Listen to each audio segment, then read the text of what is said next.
busy. I was grown. He was 15. And he was like pester me just over and over. Come on, man, come on, play basketball, man, come on. I was like, I hate to beat you into the ground. But anyway, so I just went and beat him in the ground.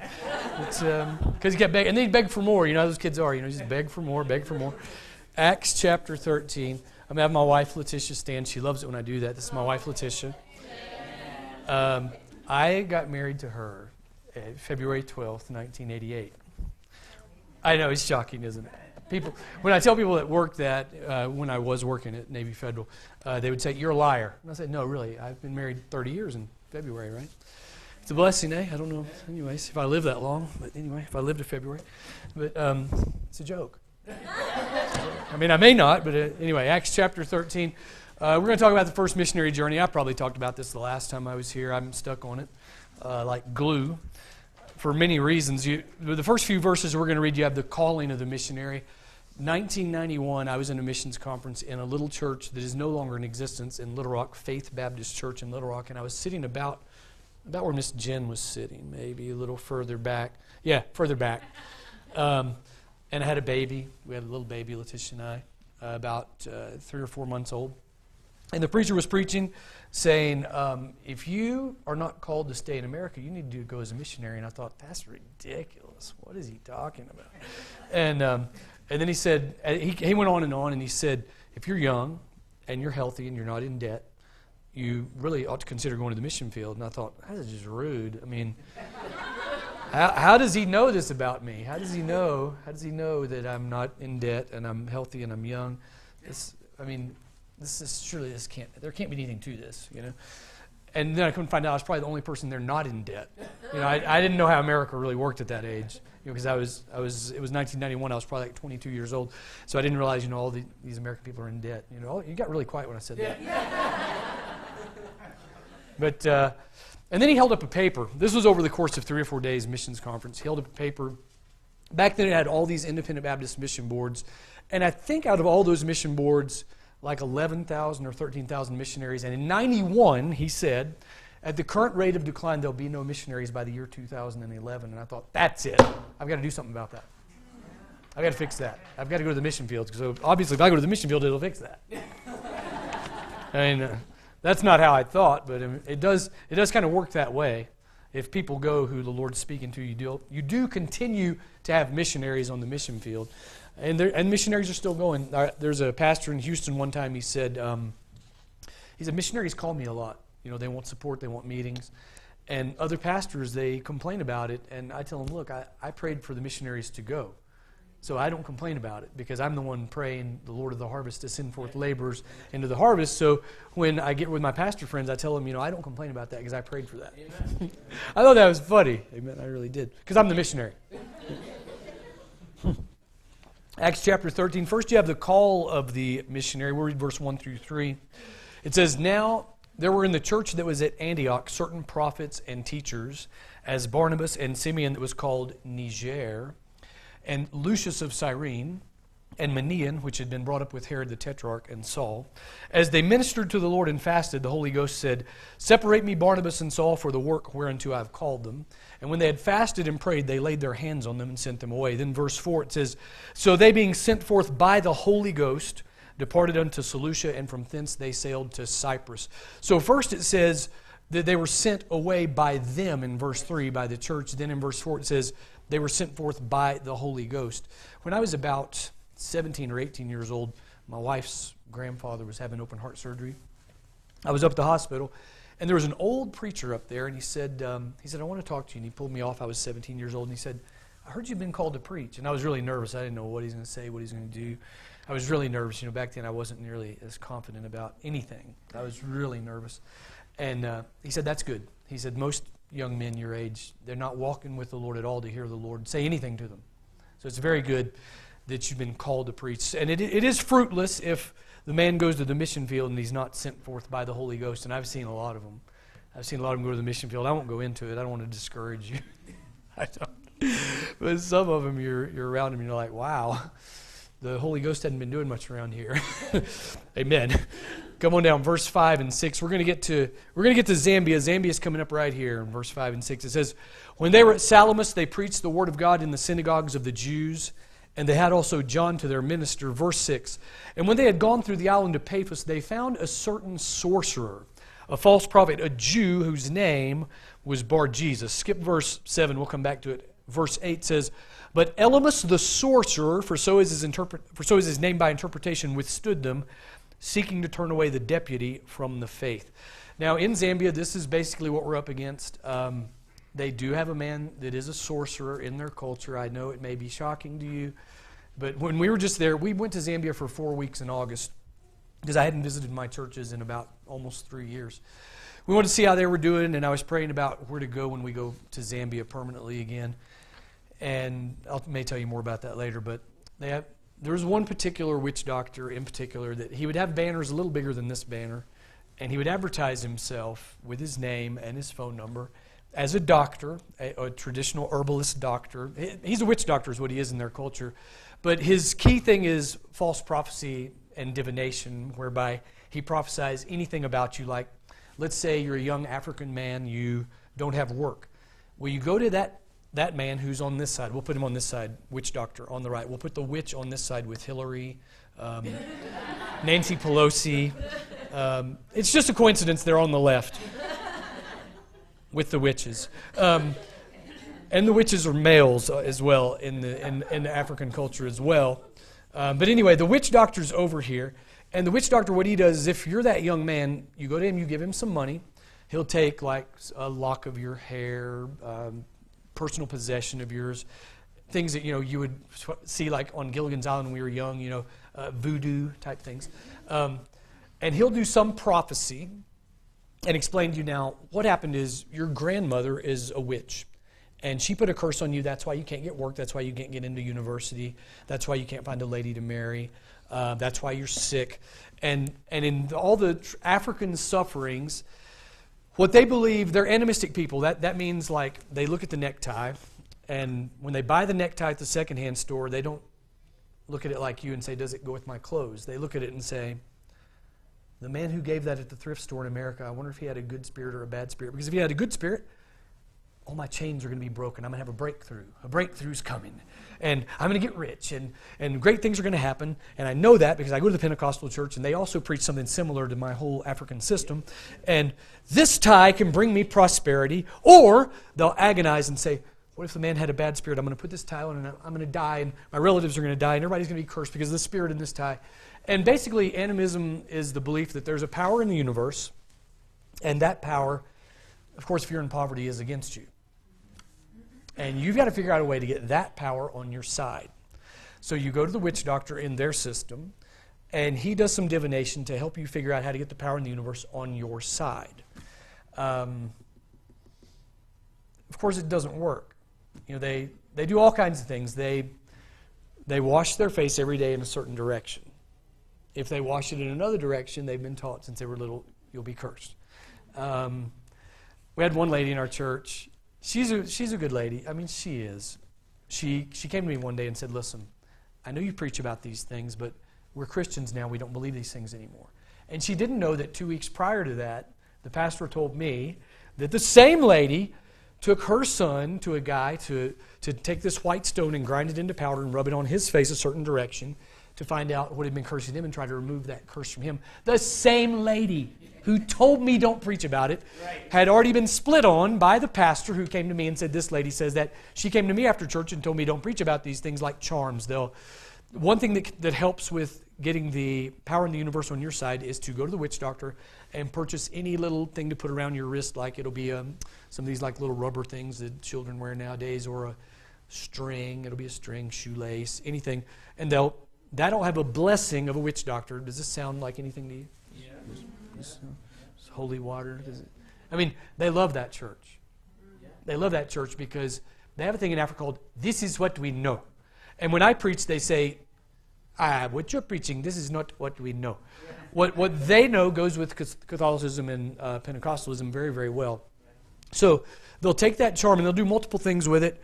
I talked to one Catholic lady just about 3 or 4 weeks ago when I was there. She had the rosary around her neck. We call it the corona in Bimba.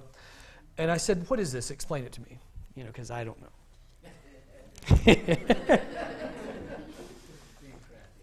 Being crafty, I called her with guile.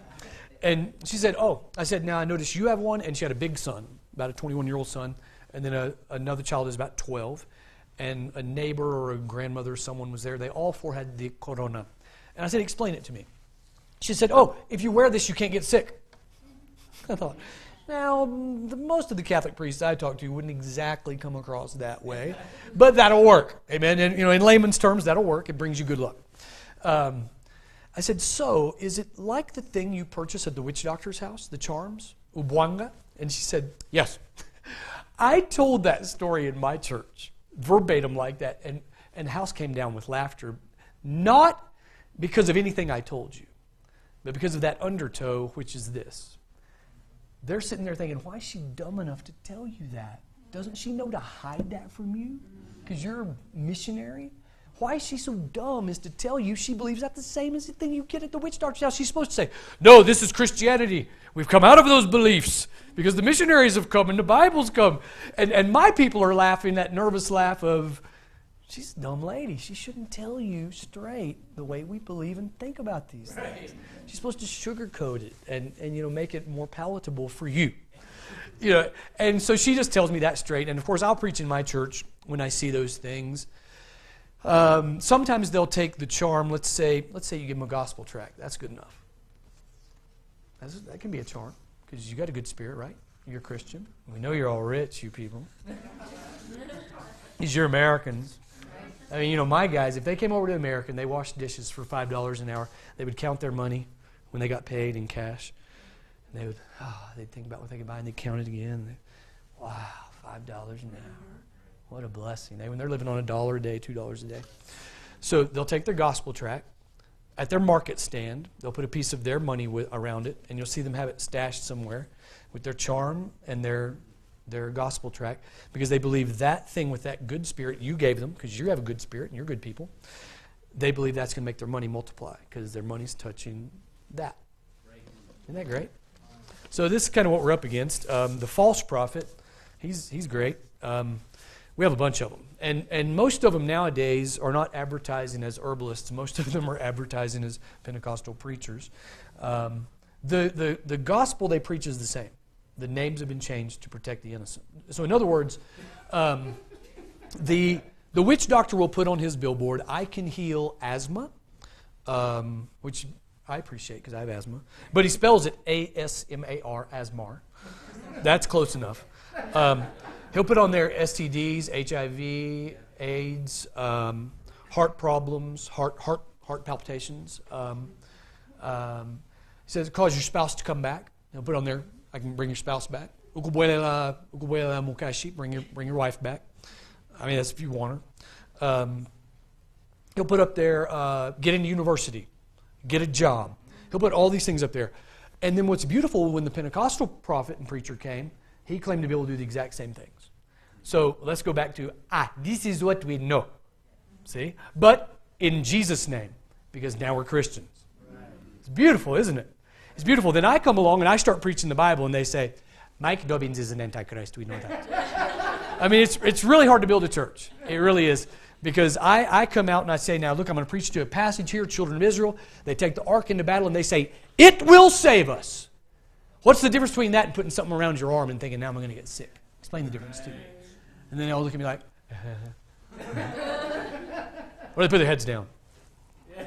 Put their heads down, shame, feeling shame, ashamed. One time I preached on the plagues in Egypt.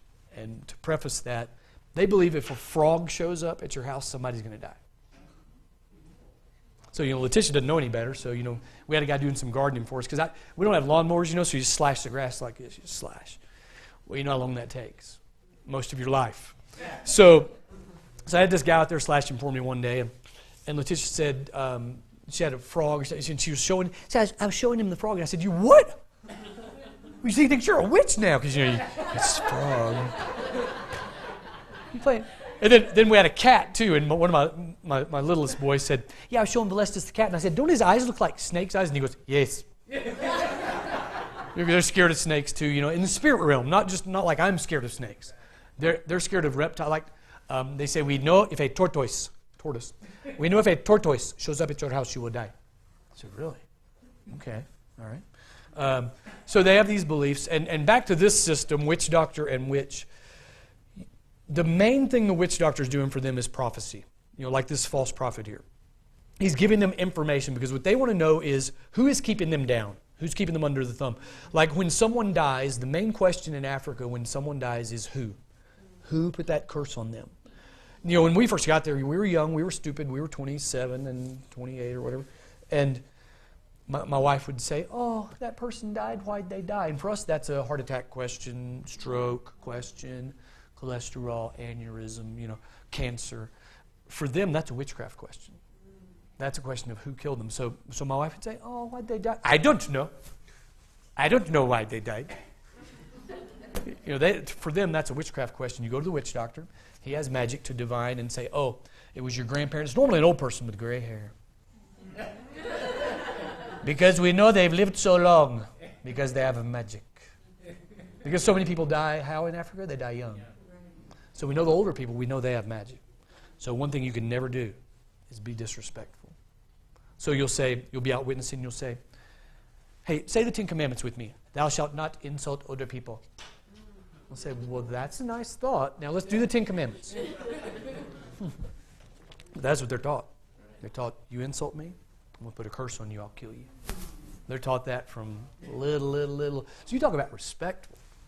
I mean, people say, these Africans, they come over to America, they're so respectful. Well, they think you got a lot more magic than them. You're rich. They're scared to death of you. They are scared of you. So, of course, they're respectful. But I don't, that. And so I was trying to tell a guy in Texas the other day, he's got a bunch of people from an African nation, Congolese people. So, see, I'm 30 minutes from Congo border. So now, we're same tribe now. I know what's in the mind. So they got these 8 or 10 Congolese kids coming to church, and they said, they're really respectful. And I started trying to tell him some of the undertone. He was like, oh, yeah, right, yep. He's just not listening at all. Because, we Americans, we know everything. We know what's going on. But in this system, witch doctor and witch, the witch doctor is a good guy, the witch is a bad guy. We don't know who the witch is. But in the Bible, what does King Saul do? King Saul goes to a lady to do some divination, to tell him what's going to happen tomorrow in a battle.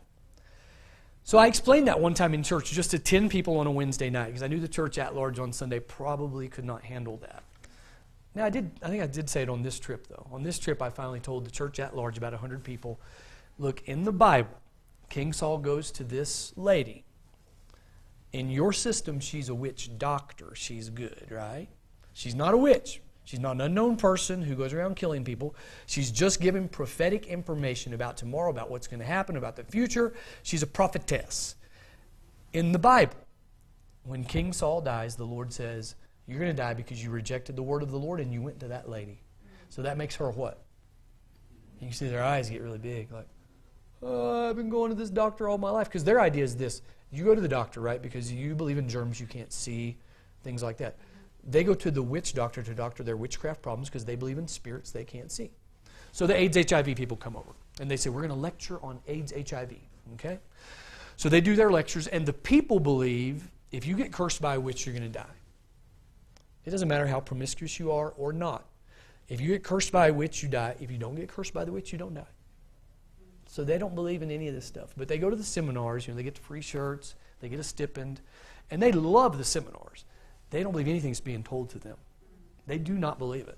And I'll sit around the table sometimes with these American white people that come over and they're doing their thing, and I don't say anything. I don't tell them. Because they can't hear it anyway. They would never believe it. Because they showed up, they do their 2-week thing, they leave. There's no sense in me raining on their parade. Right. That's their thing. Okay, so I don't tell them. I'm telling you, because you support us as missionaries. Now we're trying to lead these people to Christ. They believe in a power in the universe being against them, right? There is no scenario where I would come to their house and say, look, here's how you receive Christ. Here, will you pray this prayer with me? There is no scenario where they would not pray that prayer. They will always pray that prayer with you. So I'm very, very, very careful with them. I witnessed to, I don't know how many people on this trip. I went out evangelizing 12 or 13 or 14 times. One time I had 3 young men around me. We talked a long time. They said this to me. They said, we're not born again. I said, where are you going when you die? We're going to heaven. And they laughed. And I said, you need to quit laughing, eh? Because you're not born again and you cannot go to heaven. But you see, that the animistic peoples do not believe anybody goes to hell. Because you see in this room here, your ancestors are watching you. Right there. And they'll even pull a Bible verse on you and say, Hebrews 12 says, there is a great cloud of witnesses watching us. That's our ancestors. They're watching us. And I'll have to say, no. Your ancestors, when they died, in the Bible, they went to heaven or hell. But in their animistic system, no one goes to hell. Their spirit just goes out, and it roams around, looking for a resting place. So these boys I'm witnessing to, they're a great example. They know they're not saved. They know it. And they also know they're going to heaven. Because there is no hell in their system. You've got to sit there and open the Bible and teach them there's a hell. So as you know, there are people all over Africa. There's a revival sweep in Africa. They go to the school, they preach to 1,000 kids. All 1,000 kids raise their hand to pray the prayer. Why? The power in the universe is against them. It could not possibly be bad luck to repeat that prayer and do it the missionary and the preacher is saying. He's a rich, prosperous guy with a good spirit. He's from a rich country. We've got to do what he says. They're not doing that because they're going to hell. You've got to sit down with them at their house, one-on-one or one-on-two, and go through the thing and say, look, do you believe you're going to... Because I've done this with them. I said, now, number one, we went over, you're a sinner. Are you a sinner? Yes, I'm a sinner. Why are you a sinner? Have them explain. Because I don't let them say yes or no. Right. I make them explain. Right. Because they'll say yes, yes, yes. Now, what did I just ask you? Yes, yes, because sometimes they don't understand much what you're talking about. I'll say, now, you're a sinner. If you're not saved, where are you going to go? Well, I'm going to heaven. Listen, if you're not saved, and if you die, let's say a generic man, some man over here, okay, he's not saved and he doesn't know Christ. Where would he go? Or where would I go if I'm not saved? Oh, you'd go to hell. But they are very nervous about saying, I would go to hell, because they think they're cursing themselves. They think, or even if you just say, if you died today, if you died tonight, where would you go? They're like, why are you talking about my death? You're cursing me, Because I'll stand up in church and say, now, we're all going to die. And you can just see them all like, oh, this man makes me so nervous. But I've conditioned them by now, because I'm not quitting that. I'm not adapting to their culture for that. They're going to adapt to the Bible. Because it's appointed unto men once to die. We've got to talk about it because we're dying. I mean, we can't just sit. It's like the pregnant lady. It's like the lady will be pregnant with child. She'll be with child out to here. And we are not to mention it. My wife used to walk up and say, oh, you're expecting a baby. And they'll go like this. They'll grab her by the arm and go, shh, shh, shh. Because they'll talk to her about it because they know she's not going to curse the baby. But anyone else, if any spirit anywhere hears mention that she's pregnant, they're afraid that the baby's going to be cursed and the baby's going to die or the baby's going to be born as a plastic bottle. I'm serious. It was running all over our town. There's a lady at Chihuahua Clinic. She gave birth to a plastic bottle. I said, she did not. Will you stop it? And then one day I'm driving. I think it was in the afternoon. We'd done youth meeting.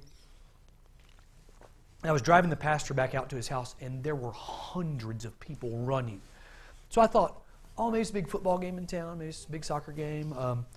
But we thought, this can't be right. It's getting on toward the evening. So we rolled the windows down. We said, where's everybody running? They said, a woman at the clinic has given birth to 2 dogs we're going to see. And they mobbed and stoned the clinic because they wouldn't let them in. And they about broke the whole clinic down because they wanted to see that this lady giving birth to 2 dogs. I mean, they believe this stuff. We at one time, I'm teaching, they do in their heart of hearts. And when I come along, they're just like, he doesn't understand. This guy, he doesn't understand what's going on about life. He doesn't get life. And so one time I'm teaching a discipleship lesson. I got to leave some time for the positive side. This is kind of negative, isn't it? We're in a little house. The iron sheets are like, you can reach up and touch them like that. So you're in the house, and they've got iron sheets on their roof. That is their roof. They have no suspended ceiling. And I'm teaching discipleship to this guy, and he said, I have a question. A big crow had landed on the roof. And he said, this bed on the roof, this bird is on the roof. This bed that is on the roof. Don't you think it could be the neighbor, and he's transformed himself into the bed? And he's come to curse us? And I said, no. And he said, listen to me. Don't you think tonight if the baby gets a fever, your mind goes back to, oh, it is that baby? And I said, no. He said, you don't have that in your culture? I said, no, we don't. One time at the youth meeting, I said, listen, I said, before I came to Africa, I didn't know every time someone died, someone had put a curse on them. And that's how they died. I'd never heard that in my life. And there are people all over. I try to tell the young people, the youths this, that listen, these things are not true. This thing where you hear a noise in the night, and it's a rat running across the floor, or a big cockroach or something, and your parents go, shh, be very still, be very quiet. It's the spirit of your ancestor moving through the house, And I try to explain to them, these things are not true. Your ancestors are not floating around. Mike Flick came and preached. He said, when I got saved, I was the first person in my family to ever get saved. They were all Catholics. They were all lost. All my ancestors died and went to hell. And you just feel my people. It's like, oh, he's killed us all. We're all going to die. All the ancestors are listening. They're going to kill us. And I had to get up and say, listen, everyone relax, okay? We're learning the Bible. In the Bible, people go to heaven or people go to hell. No one just goes out into the atmosphere looking for a resting place. That's not the truth. It's not in the Bible. We can't go by that anymore, okay? And you can see them kind of relaxed. But one time I was preaching on those plagues and those frogs, and there was a lady sitting about right here, and she was a visitor. My people are used to me, and they know I say things that, hey, what if you died? And they know I do that stuff. And so they know I'm crazy and strange, and some of them still follow me. And this lady's sitting there, and I'm preaching on the plagues. In every pot there was a frog. And step out of bed and a frog. There's frogs in the bed. There are frogs everywhere. And that lady, every time I said frogs, she would go. I had a guy interpreting for me that day, and me and the interpreter, we were seeing the whole thing, and it was great. I mean, for us, not for her. She never came back. I mean, I try to. No, I don't anymore, really. I just, it's time to get over paganism. I mean, here's the good news. I'll tell you the good news. I'll tell you some good news before I tell you some really good news.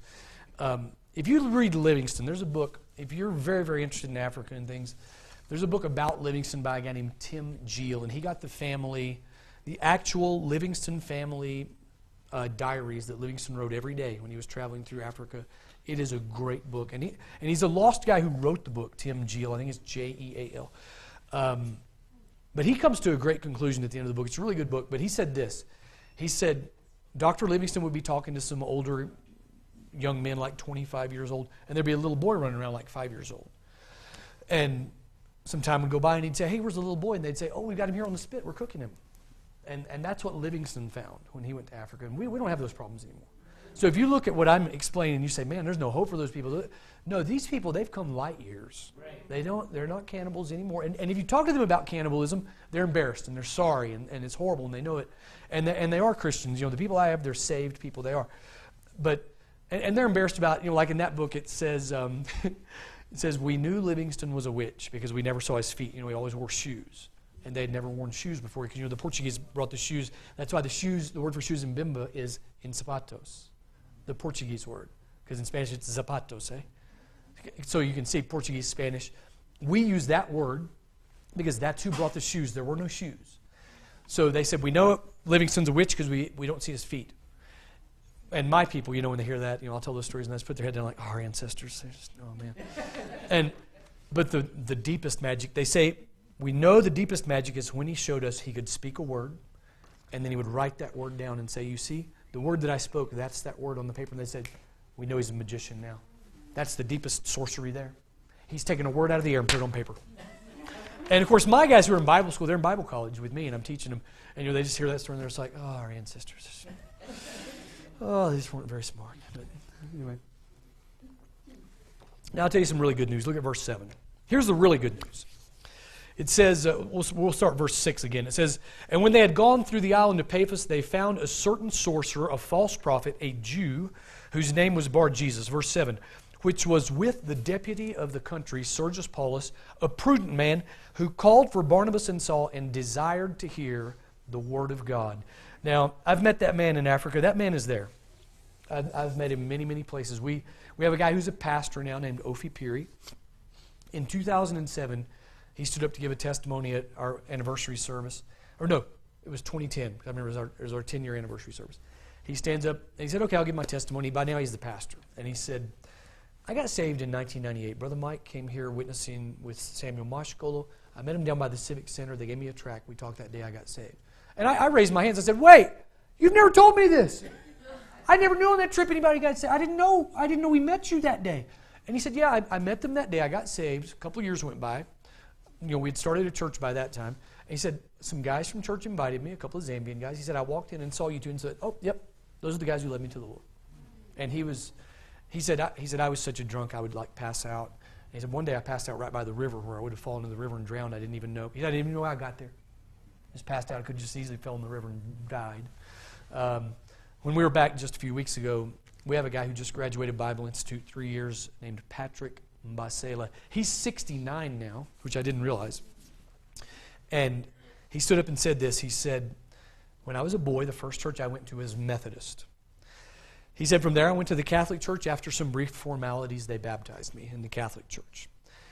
He said, and then I promptly decided I wouldn't go to church again for 40 years, which I didn't know. Because I knock on his door, and he says, I say, where do you go to church? I'm a Catholic. Well, I didn't know he hadn't gone in 40 years. That's what they do. That's what they do. Like if they've come to my church once, they'll say, I'm a member at Bible Believers. Because I'll go around and I'll say, hey, where do you go to church? Oh, I go to your church. No, you do not. I go there every week. Don't tell me you go to my church. But they do that. If they've gone to the church, they're a member there. So he said, I didn't go to church 40 years. And then I cried. He said, and then in 2010, a white man came to my house. And he said, my whole life changed that day. And he got saved that day. I remember it was hot, man. It was so hot I walked in, and he had his shirt off and he was just wearing shorts and he was just soaked. It was hot, man. I sat down. I remember we talked a lot. I remember I spoke Bimba and he responded in English. He would not speak Bimba and I would not speak English because I have a rule, that if it was African face, you speak Bimba. So I wouldn't budge. I just kept speaking Bimba. It's a comedy, really. It's a comedy because my first language is English and his first language is Bimba and we refused to speak it. We were gridlock. But in 1998, we first got there and I kept trying to get my wife a refrigerator, the British one. It's this big. They call it 210 liter. That's your 50-gallon drum. It's that big. But we had to go about an hour and a quarter to get it. And they don't put plugs on it. You got to take it home, skim all the wires off, put the plug on yourself, plug it in. So you don't know if it works till you get it home. So we drive an hour and a half back, plug it in. And it takes 24 hours for it to really get cold. So I didn't panic when it wasn't really working. The motor was running. But finally, after a couple of days, I was like, okay, honey, this thing's not working. We were putting our cold stuff in another person's house, And so I go back. Same situation. Get the same fridge, come back, skin the wires, plug it in. Doesn't work. So finally, third time. By now I had a little more support. I had a deposit come in. I'm going to get her a bigger one. Amen? So I thought, okay, I'm going to get her a bigger one. Maybe get a different model. This 50-gallon drum one doesn't work. But I said, that's it. I want to speak to the manager. I have to speak to the manager. I keep getting these fridges. They don't work. I keep bringing them back. So the manager comes out and does this. Puts his head on the desk. He goes, oh, man. I said, you having a bad day? He said, it's worse than that. He said, man, I don't even know what life's about. I said, oh, really?